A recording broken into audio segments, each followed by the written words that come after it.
Okay, when we talk about reading blanks, the first thing is that whether it's reading blanks, reading and writing, reorder, whatever comes under the category of reading. So, first thing is contextual understanding. Nothing would make sense if you don't understand the context. It's just the guess then.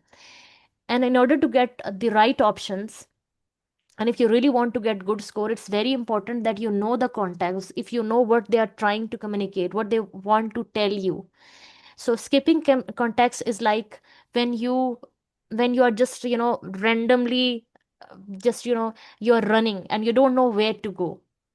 You can end up falling anywhere. So you first need to know what they are trying to say. Just go line by line and just know that somebody is trying to communicate something to you and you are actually getting through each and every line, whether it's grammatical blank, whether it's collocation based, whatever it is. The first, the very very basic, the root is your context. So you must have the understanding of the meaning. Sometimes it happens, even today when we were doing one blank on one passage on SpaceX something, I was not able to get most of the sentences, but overall I was trying to somehow relate to what I had in my mind.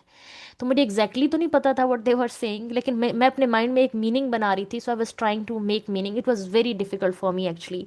So in the same way, a subject matter could be something different. Maybe you don't have as such idea about that particular subject. Maybe you are good in computer but you are not good in the other field. Okay, so maybe you're not good in psychology, maybe you're not good in language, but you are very good in mathematics. So we all have some, I would say the strong areas, the excellence, and we all have blind areas. So it doesn't mean that I'll be good only when I'll be attempting something related to language or psychology or something I like. I need to try to do as much as I can. Like SpaceX was something entirely different or difficult for me, but I had to make some sense out of it. In the same way, you have to do it. So no excuse that I don't know about it. Try to generate your meaning. If there are 300 words and 200 words are not making sense, but 100 words are somehow making sense, try to generate your meaning. The other important thing that is important in your blanks is your grammatical rules. Your grammar rules are very important, but again grammar is sometimes contextual. You can use had plus third form, you can use have plus third form, you can talk about was, were, will be, shall be, you can use anything, but actually your context will allow you to use which particular form. Okay, so your, I would say grammar is grammar in context. Context पता होगा तो पता होगा कौन सा rule apply करना है. Okay, इस तरह से इवन छोटा सा हमारा एग्जाम्पल है. The first example is let's eat grandma. The other one is let's eat grandma. So entirely the meaning is changes because of one comma which is missing. So which means that grammar is important, and at least the basic rules that I have already shared, जो बहुत basic मैंने अभी तक note down किए हैं पढ़ाते हुए, कोई भी ऐसी चीज़ छोटी सी भी. So first you need to go through that and I keep uploading. जो भी मुझे समझ आती रहेगी, लेकिन अभी तक जो मुझे समझ आया, the major things I have already uploaded. So you can go through those rules. At least try to understand. Some of the rules are very important and those are fixed rule, but other rules are somehow not 100% applicable. Somewhere exceptions are there. The other important thing is knowing collocations. It's also very important and it will actually allow you to choose the right option, but again, it's contextual.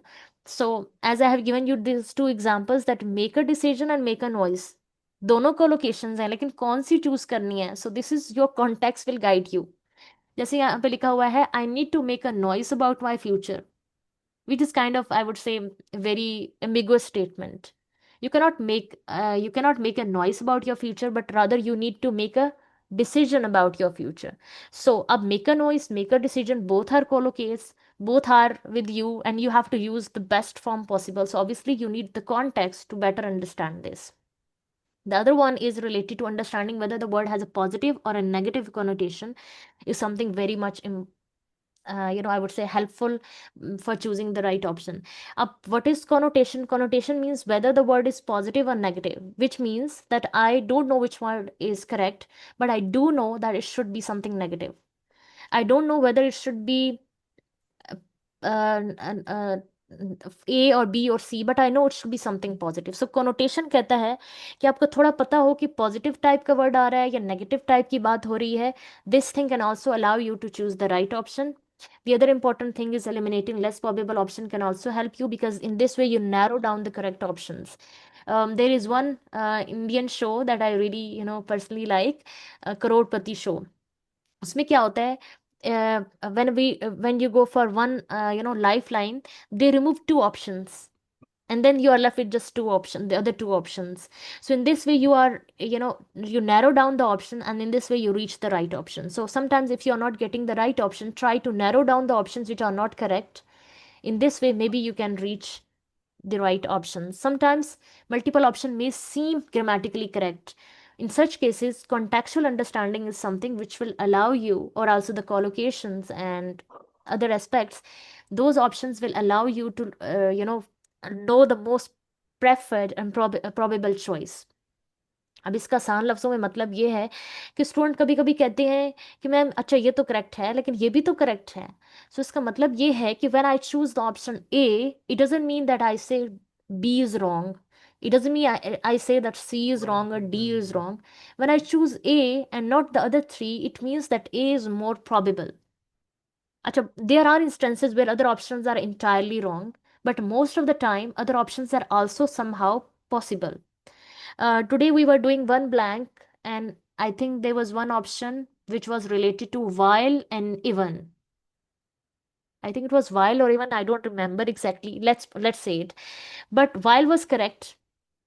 Even was somehow correct. Like if we really try to apply, तो किसी सूरत में कहीं वो जाके correct हो रहा था.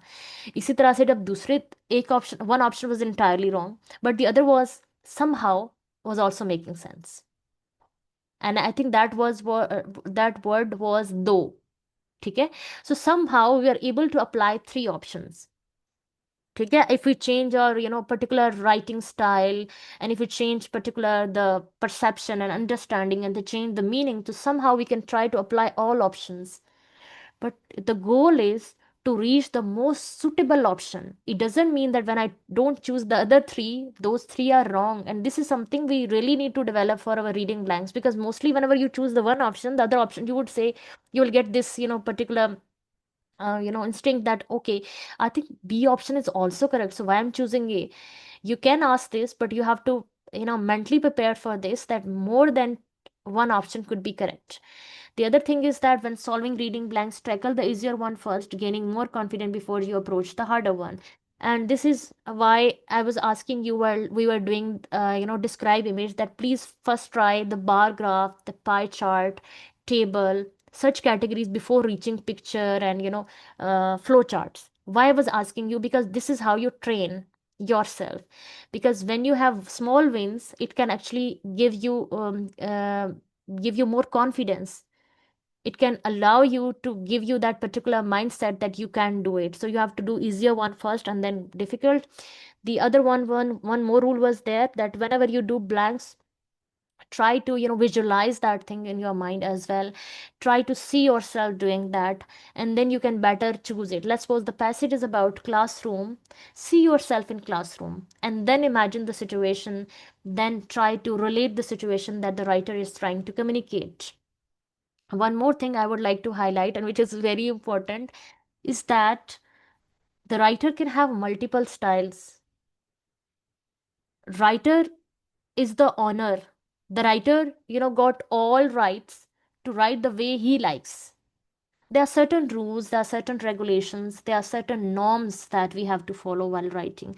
But otherwise, we are free to write anything, any way we like. ठीक है. So you can expect any writing style in your writing. So you need to be mentally prepared for that as well, that a writer is the owner. He's going to choose the way he likes. We are not all the time expecting the subject verb object, subject verb object. There are multiple ways to write, and it is what we called as more stylistics, the more diversity and flexibility in writing. These are the rules I have already shared. You can go through these, and I really hope that you guys are already done with these are very basic things, very basic thing. I don't want to have class on these, because these are very simple and you can easily go through all these on your own. and if anything is not clear, please let me know. And all these rules are applicable, all these rules are applicable. ये वो चीज़ें हैं जो class में discuss करते हुए ही मुझे पता चली, अच्छा इसको भी लिखना चाहिए, अच्छा इसको भी लिखना चाहिए। तो ये वो चीज़ें हैं, मतलब ये मैं पहले से नहीं की, ये वो सारी हैं जो कहीं ना कहीं हमने फेस की हैं, तो उसके बाद ये बना है। ठीक है, तो इसमें ये वाले ज़रूर आप देख लें, क्योंकि ये कहीं ना कहीं ज़रूर आ रहे हैं। If not you find in first five, but somewhere you will definitely follow these, especially these verb constructions are very important. um, and the use of the very generic use of the, in the other class, somebody was asking about the rule of the, when we use it and when we don't. And so this one, subject agreement is very important, subject verb agreement. And the proofreading mistakes, you can go through these are not important for reading, but otherwise these are important. And the other one is related to the use of a, and a, the. इसमें मैंने अभी तक जितना भी possible हुआ है वो लिखा हुआ है, इसको देख लें। while you'll be discussing common proofreading mistakes, you will come across some of the use of the. Okay, now we are going for practice.